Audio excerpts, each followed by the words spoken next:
एसेंसिंग live class में कर चुके हैं। यदि आप भी लाइव क्लास ज्वाइन करना चाहते हैं तो मेरे व्हाट्सएप नंबर 9616727846 पर अपना नाम व क्लास सेंड करें। एसेंसिंग लाइव क्लास जूम ऐप पर चल रहा है। मेरा ID 5563633017 तथा पासवर्ड QWERTY@123 है। Dear students, good morning. तो हम क्लास प्रारंभ करने जा रहे हैं और आज हम लोग पढ़ेंगे बहुपद का शून्यक, जीरो ऑफ पॉलिनोमियल। बहुपद का शून्यक किसे कहेंगे, जीरो ऑफ पॉलिनोमियल क्या है, इसके बारे में आइए हम समझने का प्रयास करते हैं। हम एक पॉलिनोमियल ले रहे हैं Px इज इक्वल टू, और रैखिक लीनियर पॉलिनोमियल ले रहे हैं, रैखिक बहुपद x -3। ओके, अब यहाँ देखिए, अगर हम p के स्थान x के स्थान पर अगर हम 1 लें तो क्या प्राप्त होता है। x के स्थान पर हम 1 लिए हैं तो x के स्थान पर हम लिखेंगे 1 -3। ये सॉल्व करने पर हो जाएगा -2। ठीक इसी प्रकार से अगर हम x के जगह पर 2 ले लें तब क्या प्राप्त होता है। तो यहाँ पर हमने 2 ले लिया है x के स्थान पर, तो यह प्राप्त हो जाएगा -1, यानी कि पॉलिनोमियल -1 हो गया। अगर हम x के जगह पर 3 ले लें तब क्या प्राप्त होता है। तो यहाँ पर 3 हो गया और -3 यानी कि 0 प्राप्त हो गया। तो यहाँ आप देखिए, 1 लेने पर पॉलिनोमियल -2 हो गया, 2 लेने पर पॉलिनोमियल -1 हो गया, और x के जगह पर अगर हम 3 लेते हैं तो पॉलिनोमियल 0 हो गया। तो ये बहुत ही इम्पोर्टेंट है, x का वह वैल्यू जिसको रखने पर पॉलिनोमियल 0 हो जाए, यह बहुत ही इम्पोर्टेंट ये होता है। ओके, तो हम यहाँ पर ये कह सकते हैं कि x का वैल्यू जब हमने 3 लिया तो पॉलिनोमियल हो गया 0।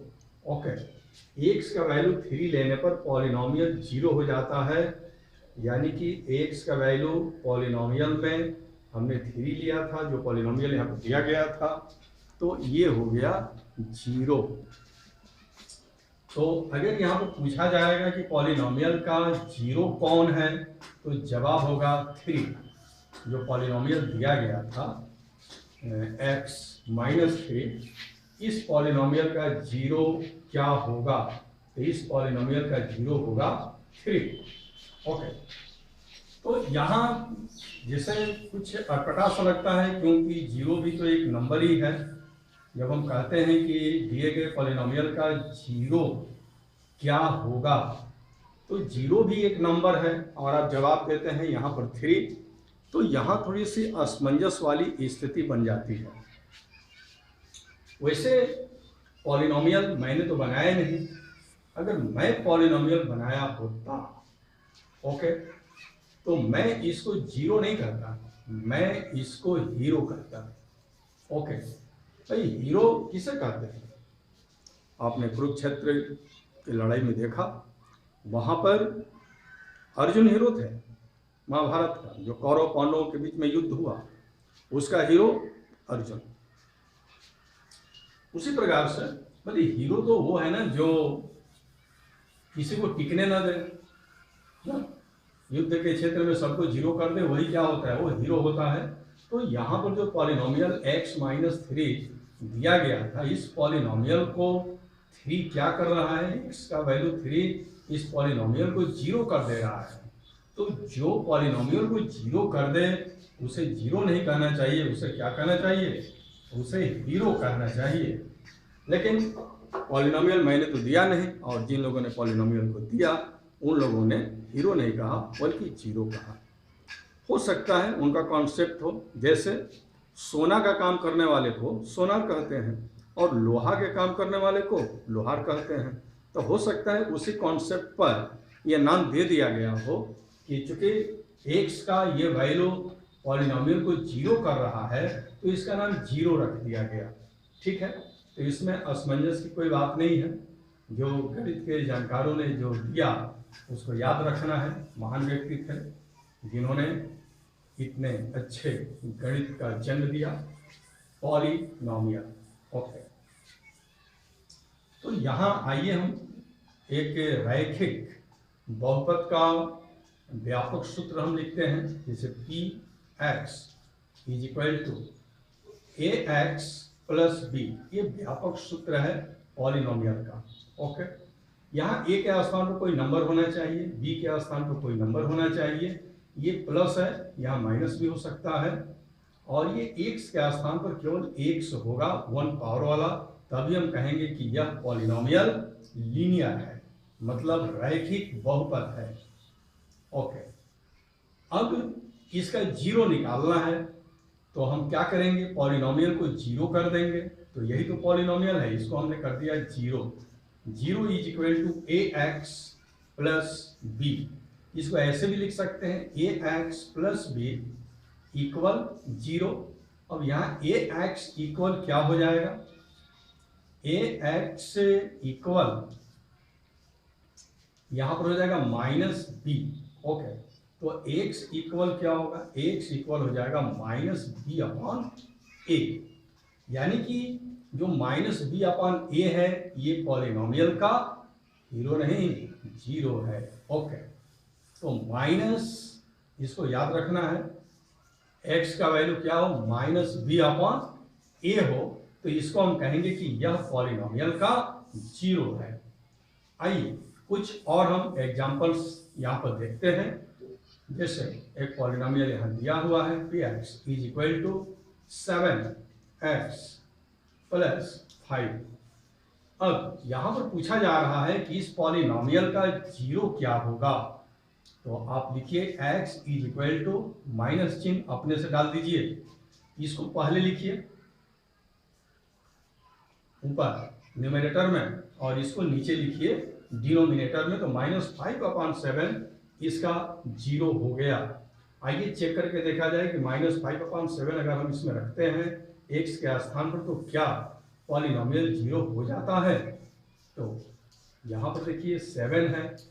ओके, x के स्थान पर हम लिख रहे हैं -5/7 और प्लस 5।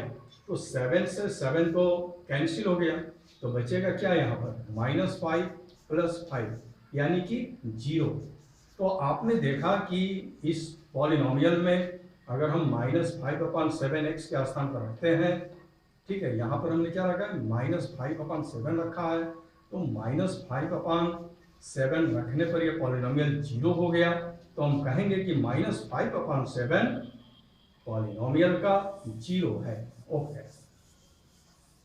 अच्छा दिमाग में वैसे हीरो याद रखिए, ठीक है, हाँ बिल्कुल, दिमाग में, जुबान से मत बोलिएगा अगर कोई पूछे तो, लेकिन दिमाग में यह याद रखिए कि ये हीरो है। ओके, तो चलिए एक पॉलिनोमियल और मैं दे रहा हूं और बताइए कि उसका हीरो कौन है। तो पी वाई से हम बना रहे हैं इज इक्वल टू -3y -2। ये आप देख रहे हैं कि एक पॉलिनोमियल यहाँ पर दिया हुआ है, इसका जीरो क्या होगा। तो y इज इक्वल टू, अगर x है तो x यहाँ पर लिखिए, y है वेरिएबल तो y लिखिए, z है वेरिएबल z लिखिए, जो भी वेरिएबल हो ABCD के रूप में उसको यहाँ पर आप लिख सकते हैं। अब क्या करते हैं आप, अपने से माइनस चिन्ह अपने से लगाया जाता है यहाँ पर, और इसके बाद ये वाला टर्म हम ये लिखते हैं ऊपर न्यूमरेटर में -2 और इसको लिखते हैं नीचे डिनोमिनेटर में -3। तो यहाँ माइनस में माइनस से अगर डिवाइड करें तो प्लस हो जाता है, ये माइनस रह जाएगा, तो y इज इक्वल टू हो जाएगा -2/3 और ये है दिए गए पॉलिनोमियल का हीरो अर्थात जीरो। ओके, तो इस तरह से हमने देखा कि किस तरह से हम पॉलिनोमियल से हम निकालते हैं कि जीरो उसका क्या होगा। ये है, इस तरह से हम निकालते हैं पॉलिनोमियल का जीरो। ओके, आज कोई स्टूडेंट जुड़ नहीं पाया है, बिल्कुल बिना स्टूडेंट का ये क्लास चल रहा है और इसको मैं पढ़ा रहा हूँ। आज 5 सितंबर है और आप जानते हैं कि 5 सितंबर शिक्षक दिवस होता है और 5 सितंबर को शिक्षकों को एक सम्मान देने वाली बात होती है। मैं भी शिक्षक हूँ, लेकिन एक बात समझिए, सम्मान लिया नहीं जाता है बल्कि सम्मान दिया जाता है। ओके, यहाँ पर अगर मैं अपने एक शिक्षक के हैसियत से अगर सम्मान लेने की बात करूँ तो मैं यही कह सकता हूँ कि आज स्टूडेंट्स को जुड़ना चाहिए था। आज जो कुछ भी मैं पढ़ा रहा हूँ पढ़ना चाहिए था और उसके बाद पढ़ने के बाद थैंक्स भी करना चाहिए था। लेकिन अफसोस कि आज क्लास 9th जो मैं ये लाइव क्लास चलाता हूँ, S M Singh live class 5 बजे से चलता है शाम को, लेकिन आज एक भी स्टूडेंट इस लाइव क्लास में नहीं जुड़ा है। अपने शिक्षक से आज मुलाकात हो इसके बारे में स्टूडेंट नहीं सोचा। हो सकता है कि अपने घर में खुशियां मना रहा हो 5 सितंबर शिक्षक दिवस की, लेकिन सवाल वही है भाई। देखिए, किसी भी बिल्डिंग में अगर मूर्ति आ जाती है ना तो वह बिल्डिंग मंदिर बन जाता है। वहाँ मूर्ति से मंदिर का अस्तित्व है। मूर्ति ना हो तो फिर वो एक बिल्डिंग है, उसका कोई मतलब नहीं है, बस एक सामान्य बिल्डिंग है, चाहे रूप किसी भी चीज़ का हो। तो यह बात हमेशा ध्यान में रखिए। वैसे भी कहा जाता है बिना दूल्हे का बारात नहीं होती, लेकिन आज जो आप शिक्षक दिवस की बारात निकाले हुए हैं बिना दूल्हे का निकाले हुए हैं, क्योंकि शिक्षक इधर अकेला और आप उधर घर में खुशियां मना रहे होंगे, केक काट रहे होंगे। आपको बहुत बहुत धन्यवाद। अगर आप इस तरह से काम कर रहे होंगे, आपको बहुत थैंक्स। लेकिन अच्छा होता जब आप हमसे जुड़े होते, मैं आपको देखता, आप हमको देखते, तो और भी स्थिति बेहतर होती। आपको भी हमसे आशीर्वाद पाने का सौभाग्य प्राप्त होता और हमें भी स्टूडेंट्स को देख करके खुशी होती कि आज शिक्षक दिवस के दिन हमारे स्टूडेंट्स जुड़े हुए हैं अपने शिक्षक के साथ। लेकिन आज शिक्षक दिवस के दिन हमारे स्टूडेंट्स शिक्षक से कटे हुए हैं, ये दुख की बात है। फिर भी आप जहाँ कहीं भी हों, दीर्घायु हों, आपका भविष्य स्वर्णिम हो, आप विकास के उच्चतम शिखर तक पहुँचें, ये मेरी दुआ है अपने भगवान से। आज तक जो कुछ भी हमने परिश्रम किया, जो तपस्या किया शिक्षा के क्षेत्र में, अगर उसका ईश्वर कुछ लाभ देना चाह रहा हो तो सारा लाभ मैं चाहता हूं कि ईश्वर आपको दे, आपके भविष्य को बनाए। तो इन्हीं शब्दों के साथ मैं आज का क्लास रोकता हूं। Thank you very much.